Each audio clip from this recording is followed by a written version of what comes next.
we are. We are here to create a movement grounded in love and kindness that transforms us, our community, and the world. That's what's happening at Spiritual Soul Center. We are here to create a movement, first in ourselves, and then in the community, and then in the world. But we are here to create a movement grounded in two things, love and kindness.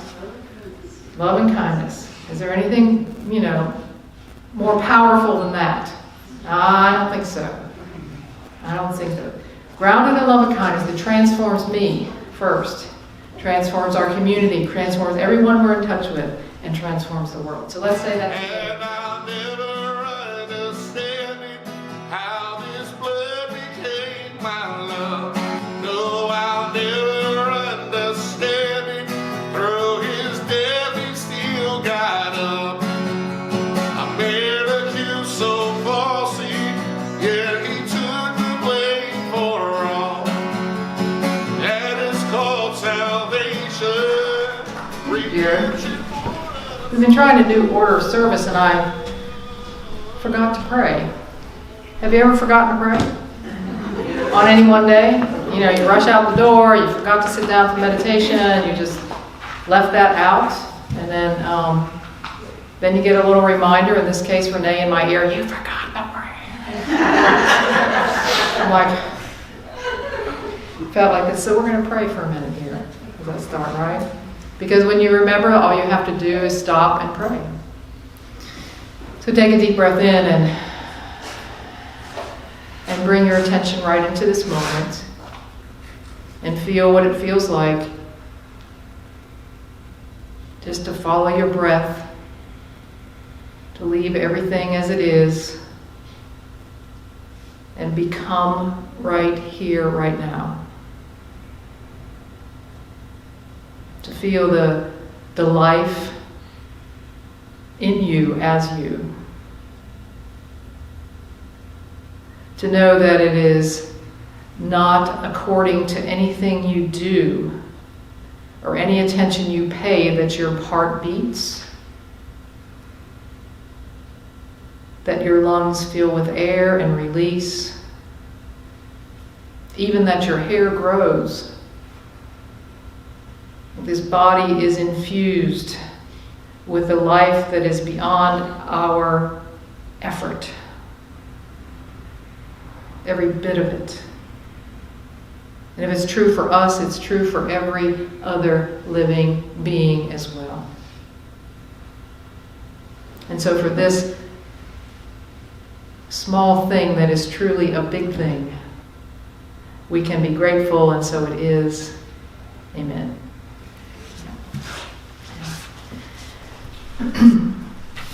There it is right there, opening prayer. Bold letters, Paula. Right after the name.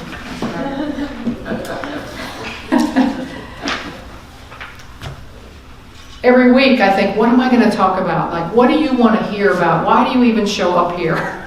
That's the way my Monday starts. Like, what is it going to be this week? Because what do I know? I don't know anything about that. But when I'm aware, when I'm just conscious, when I pay attention to what floats in front of me, something always comes up. Something always comes up. And this week it happened on Monday. I get several daily emails from different places, and this quote showed up from Dr. Rachel Naomi Remen. And she is a doctor. She's an MD. And she is the medical reformer of sorts. She's a teacher. She's been offered honorary degrees from different universities. She is always in demand to talk at universities and hospitals alike. And her approach to medicine is a holistic approach. It's a holistic approach that incorporates the art and the science of healing, the art and the science of medicine. And here's the way this quote started that really hit me right here. Maybe it will you too. Helping, fixing, and serving represent three different ways of seeing life. Helping, fixing, and serving represent three different ways of seeing life. When you help, you see life as weak. When you fix, you see life as broken. When you serve, you see life as whole. I thought, that's really interesting, isn't it? So let's break it down. When you see life as weak, or when you help, you see life as weak. Think about that. Think about that for a minute. When you help someone, you're responding to a need in general, right? Someone needs something and you're responding. So it's not a far way to go to say, well, yeah, I must observe weakness in someone else in order to do that. And the response to need is inherent in us, isn't it? Many times. It's like you see a need and you want to make a difference. You want to help. You want to solve the need. In fact, here's the definition of help from dictionary.com. Help is to give or provide what is necessary to accomplish a task or satisfy a need. To contribute strength or means. To save, to rescue, to make easier. That's what to help means. Now listen, there's nothing wrong with helping. There are plenty of helpers, and helpers are important. But the distinction I want to make today is the difference between helping, fixing, and serving. Because those aren't all the same. When we help, we are contributing our strength a lot of times. We are contributing our stamina. We show up. We do some heavy lifting. We're the ones who can be in the background making something happen. When we help, maybe we're the one that has the knowledge or the skill or the education to contribute to something to help, right? Or maybe it's money. Maybe it's money we have and we create a foundation. Or we give a sizable amount of money as a philanthropist helping. There is nothing wrong with helping. Helping is important. But helping is not necessarily serving. Helping is not necessarily serving. Here the quote continues. Let me read this. When we help, we may inadvertently take away from people more than we could ever give them. We may diminish their self-esteem, their sense of worth, integrity, and wholeness. When I help, I am very aware of my own strength. Do you hear that? I'm very aware of my own strength. I'm coming to save the day.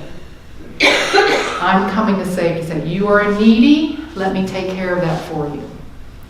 So as what happened when I have this in my mind, I come across a story. On NPR, I'm reading a story about what's happening in Ukraine and how there are loads and loads and maybe tons of clothes being donated to those who have been forced out of their homes. So people want to help, right? They see a need and they want to help. But is it really helping? Even. The person who works in this place where they're collecting clothes says this: there is an imbalance in what's arriving at this bazaar and exactly what's needed. They receive lots of children's clothes, but not enough shoes and sneakers for adults. And they get very little that they can forward to the soldiers on the front lines. She said, some people are incredibly generous, but other people are just getting rid of their worn-out clothes. Yeah. And this is not about these people. This is a reflection for me to understand for me how it is I am when I think I'm helping. This goes on. Here, this will hit a chord. Well, and she goes on to say, I understand you want to help, but you have to respect us. Respect the people who lost everything. They're grateful for the donations, but you know what they really need? Cash. They really need cash because there's plenty of stuff that they have on the shelves. There are plenty of people in stores wanting to sell people these things, but there isn't any cash. And right there, a large percentage of us will say, well, they're just going to use it for something else. Or we'll make up a story about why cash is not how we want to help. My God, really? We want to be that about our help? Cash is also more dignified and often more useful. It's better that people get the cash and they can buy what they want. You see this? Helping is not always serving.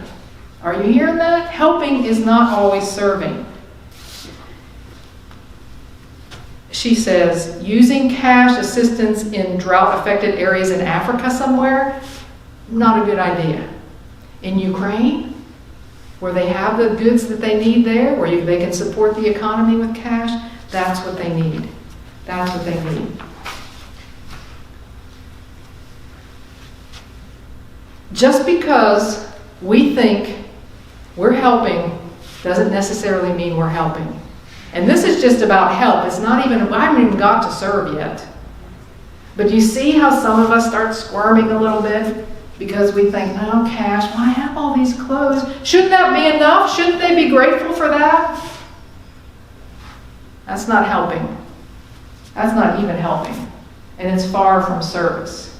It's far from service. Helping is not serving when we see weakness and when we feel our own strength and pride at something we've done. That's not serving. It might be helping, it might not even be helping. But it's certainly not serving. And you know what else isn't serving? Fixing. Fixing is not serving. Now we need people to fix things.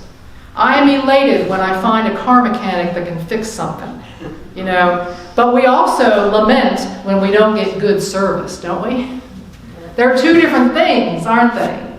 Fixing and serving are two different things. And there are plenty of fixers, and we need fixers. We need the people who have ideas, who are problem solvers, who are spreadsheet users, who are managers, who fix all sorts of things, who endeavor to fix the healthcare system, who endeavor to fix governments, and who endeavor to fix homelessness and structures and systems. Oh yes, it's all good. It's not always serve. It's not always serving. It's fixing, but not serving. When you fix, you see life as broken. It's innate in the definition of fix. Here's the definition of fix: to put in order or good condition, to repair, mend, correct, to make secure. I mean, we have to see that's inherent in fixing, is seeing it as broken, is seeing life as broken, something that needs attention because it is broken. And many of us, me included, have attempted to fix other people. I'm guessing you just might fall in that category as well. To fix somebody else's situation. I'll never forget this story. A friend of mine, this has been decades ago now, but I have to tell this story again, is a friend of mine came to know a homeless person, a woman who was struggling. And my friend decided that the best thing that she could offer this person to help fix her situation was to buy her a mobile home, because she had the means to do it. And that's exactly what she did. And the homeless person never moved in. It's not what she wanted. Sometimes we try to fix things that we see as broken that might not even be broken according to that person. How crazy is that? To fix is not to serve either. Here is the continuation. Here is a continuation of the quote. And it's about serving. First, the definition. So what is it to serve? What does it mean to serve? Listen to this. To be useful to or in service to. In other words, to act as a servant. That's what it means to serve. To act as a servant. Here's the rest of the quote. We don't serve with our strength. We serve with ourselves.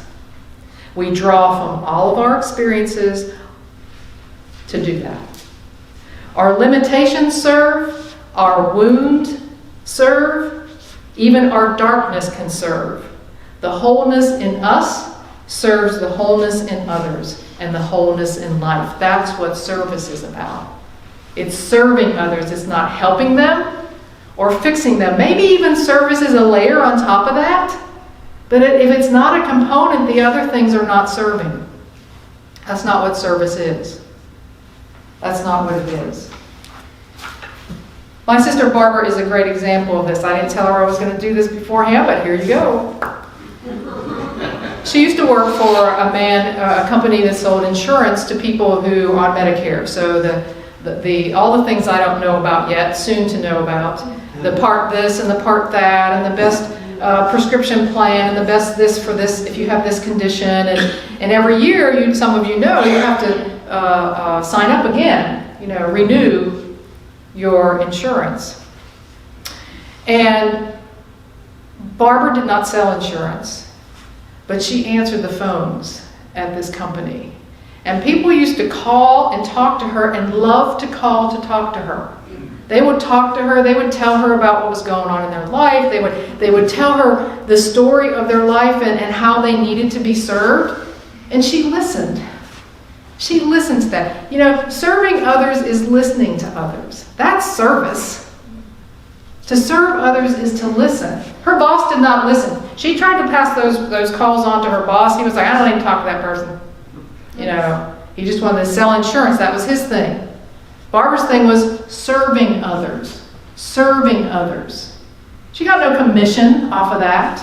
It wasn't about making a living. It was about serving. Not helping even, not fixing even, but serving. Serving someone. To serve is to appreciate the other person. Is to appreciate that they have value. If we are helping or fixing and not appreciating that person, seeing them as weak, seeing them as something that needs to be fixed, we're not serving. And like I said, helpers and fixers are necessary. But if you want to serve, it's a higher calling. To serve is to see the other person as worthy. Not worthy of your help or worthy of your fix or worthy of your money or worthy of your donation, but worthy inherently. They are inherently worthy. Inherently, which means to begin with. All right? Inherently worthy. And essential.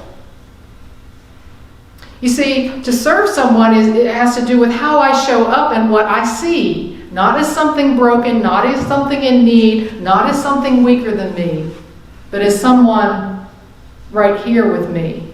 To serve is to connect with someone. To serve is to listen, like I said. To serve is to appreciate. To serve is to see as worthy. To serve is to take the lead from that person. Back at Unity long ago, we started care teams many years ago. And one of the standing foundational items with care teams was listen to what this person needs, not what I think they need, not what I want to fix, not what I think is best for them, but let them take the lead. That's how you serve them and then respond from there. People want to go in and say, well, we really should clean their house. It's like, do they want us to clean their house? Well, they really should eat this. Well, do they want to eat that? I mean, what? That's not service. We say, well, I saw the need and I was trying to fulfill the need. Well, that's fulfilling a need, but it certainly is not service.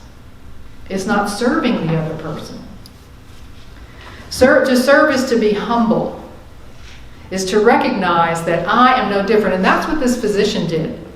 She recognized that I'm not here to heal you and help you. I'm here to see you as me.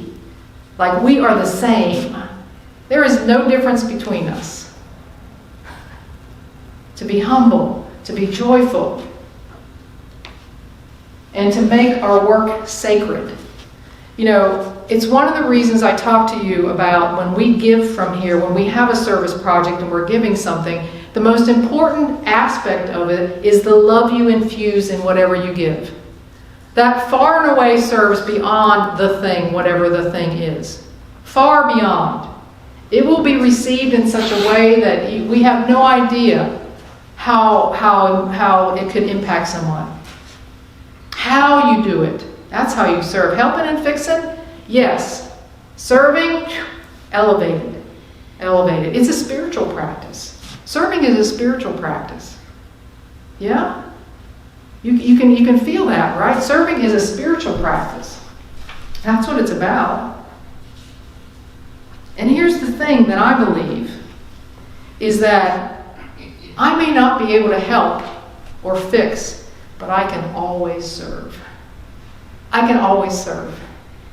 I can always appreciate. I can always connect. I can always listen. I can always see you as worthy. Always. Don't have to help or fix anything. And I can be in service. Dr. Raymond was asked who the mentors were or mentor is in her life. She's still alive. She's still doing her work. And she said, I had 3 mentors in my life. The first is St. Luke, who demonstrated to me that despite its scientific power, medicine is in its essence a spiritual path characterized by compassion, harmlessness, and service. I want to call her up the next time I need a doctor, right? Don't you? That's where she starts. The second one, Maimonides, a medieval Jewish philosopher who defined medicine for her as a special kind of love, a befriending of the life in others. Here's the quote from Maimonides.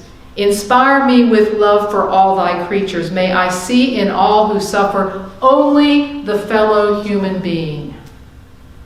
That's it. Not something that needs fixed or helped. Just a fellow human being. And the third mentor, her grandfather, who showed me what it means to live so simply and honestly that you become a light in the world. That is what's possible living a life serving others. So I challenge you in your life, not somebody else's, not looking at somebody else and say, yeah, they're no, me for me and you for you. Do I serve? Do I serve others? Do I help? Good. Do I fix? Great. Do I serve? Elevates that. Elevates the consciousness, elevates the vibration, elevates it into a spiritual practice. And like I said, even the plumber that comes to the house, I really want good service, not for him to just fix the faucet. I want him to connect with me. I want him to clean up after. I want him to see me as you can see where my challenges are. Service. I got a text from a friend of mine this week who's been dealing with some difficult health issues, and she texted me, and I texted back, and I said, you know what? It sounds like you need a good listening to. Let me know if I can stop by. Serving somebody. Serving others. Now, I don't get it right all the time. Just ask Renee. She'll let you know. But that kind of thing, like, how can I serve? How can I serve? So I invite you, like I said, to think about your own life, to think about how you help, to think about how you fix, to think about, does it rise to the level of serving? And if not, why not? Why not? Yeah? So let's take those thoughts into meditation this afternoon and just allow the wisdom to come up in you. Like just to sit, having heard these words, having heard Dr. Raymond talk through this quote that says, helping, fixing, and serving represent 3 different ways of seeing life. When I help, I see life as weak. When I fix, I see life as broken. When I serve, I see life as whole. I see the wholeness in others from the wholeness in me. The wholeness that is perfectly imperfect in me, seeing the wholeness that is perfectly imperfect in another. So breathing in and breathing out, sitting together, just with these thoughts and these words draped over our heart.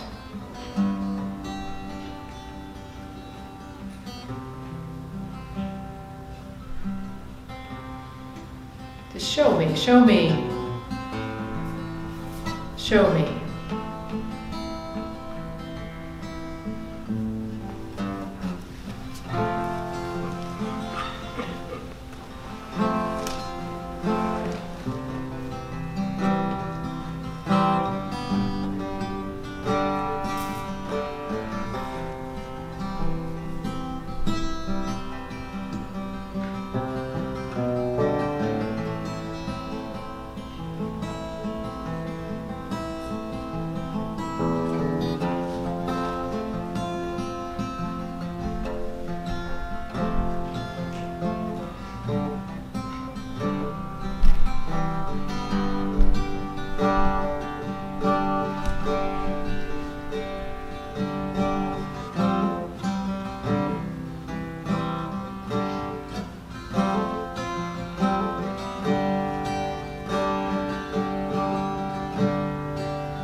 They asked her, "Why are we here at a time when there is so much misery and despair?"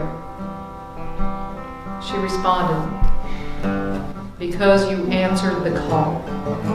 The earth signaled for heroes and the heavens sent forth the ones who were most ready to grow and unleash their unconditional love. You're here to shine the light of your own healing, to offer the world the gift of your balance and peace."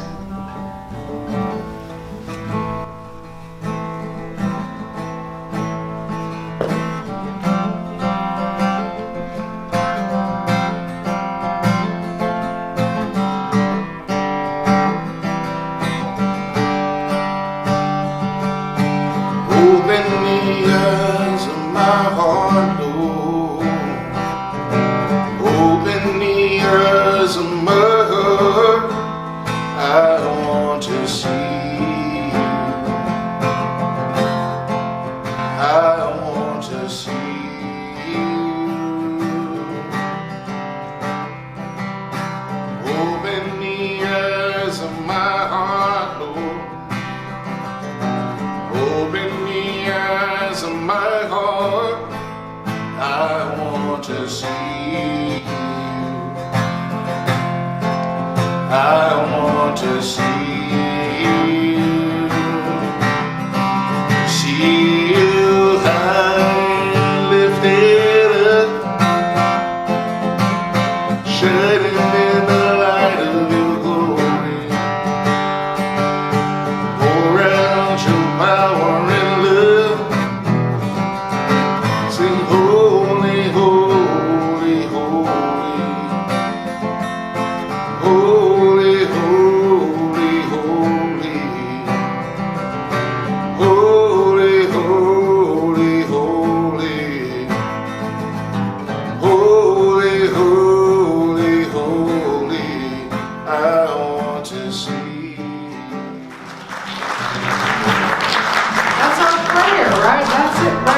I want to see you, in you, in you, in you. I want to see your worthiness right now. I want to see that. That's the prayer we can take with us this week. I want to see that.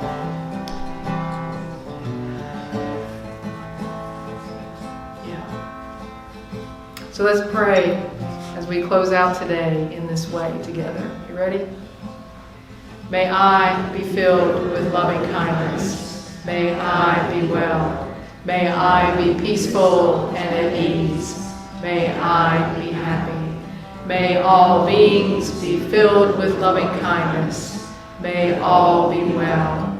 May all be peaceful and at ease. May all be happy. And so it is. Amen. Until next time. Yeah. Thank you, Jared.